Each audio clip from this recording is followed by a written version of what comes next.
Bonsoir les amis et bienvenue dans une nouvelle vidéo consacrée à l'Olympique lyonnais. Alors vous le savez, en période de mercato, il faut être prêt à faire des heures sup.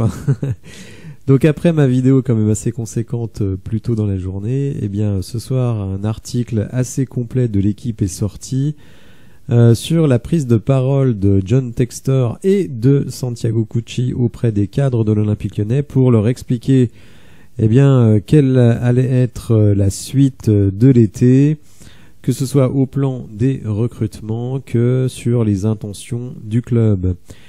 Alors, vous le voyez, donc titre de l'équipe, John Textor veut rassurer et dégraisser, donc on va voir ça en détail. Alors on nous dit ici qu'après la défaite contre Molenbeek, le propriétaire a tenu à rassurer son groupe, il s'est ouvert sur la situation actuelle, a expliqué en substance aux joueurs qu'ils ne devaient pas stresser, que le club n'avait pas compris la décision de la DNCG et qu'il adopterait une stratégie différente la prochaine fois. Bon, ça rassure peut-être les joueurs, mais ça nous rassure nous aussi. C'est un processus d'apprentissage pour Monsieur Textor et ses équipes. L'Américain a aussi garanti sa volonté de garder tous les espoirs du cru. Donc là, évidemment... Barcola, Lukeba, Cherki dans la semaine, le nouveau président exécutif Santiago Cucci a rencontré les cadres pour leur confirmer les propos de Textor et notamment la fermeture des portes de sortie pour les jeunes. Donc ça c'est, il confirme ce qu'il a dit dans l'interview que je vous ai relaté cette semaine. Pour le moment, l'idée est claire, l'OL veut se séparer de Toko, de Jeffrey Nadalaï, de Tino Kadewere pour réduire la masse salariale. Alors ces joueurs évoluent sur des salaires entre 1,2 million et 1,5 million. Mais Toko Ekambi, en froid avec les supporters, ne s'en ira pas comme ça. Lui-même n'exclut aucune hypothèse, même celle de rester au cas où le club demanderait trop pour son départ. Le dossier pourrait s'éterniser.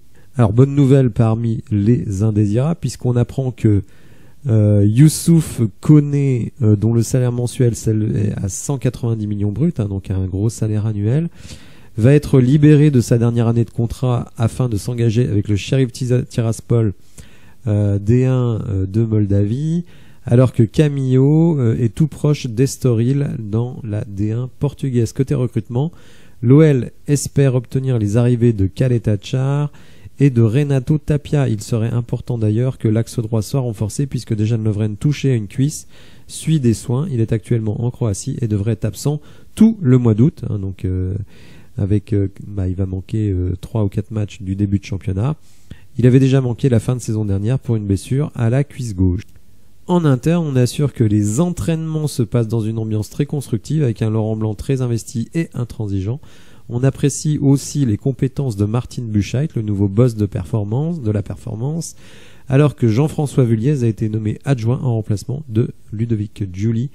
Mais derrière tous ces sourires rarement absents en préparation, Blanc le sait, le championnat sera le seul révélateur et il lui reste 2 semaines pour affiner son collectif. Donc vous voyez, globalement des bonnes nouvelles. Alors ici, on ne nous parle pas d'un joueur offensif. On dit surtout donc Kaletachar en défense centrale et Tapia en numéro 6. On nous dit aussi que peut-être un autre défenseur central serait recruté. Alors c'est peut-être notre ami géorgien. Donc là c'est pas très clair. Par contre effectivement on nous parle pas d'un ailier. Alors bon, je ne sais pas. On a vu les infos du Progrès. Voilà, donc des nouvelles plutôt encourageantes, notamment sur la volonté du club de conserver les jeunes talents de l'équipe, et puis visiblement une ambiance de travail plutôt bonne. Voilà, j'espère que vous avez apprécié la vidéo. Si c'est le cas, n'hésitez pas à la liker, à vous abonner à la chaîne, et je vous dis à bientôt pour de nouvelles infos. Merci, au revoir.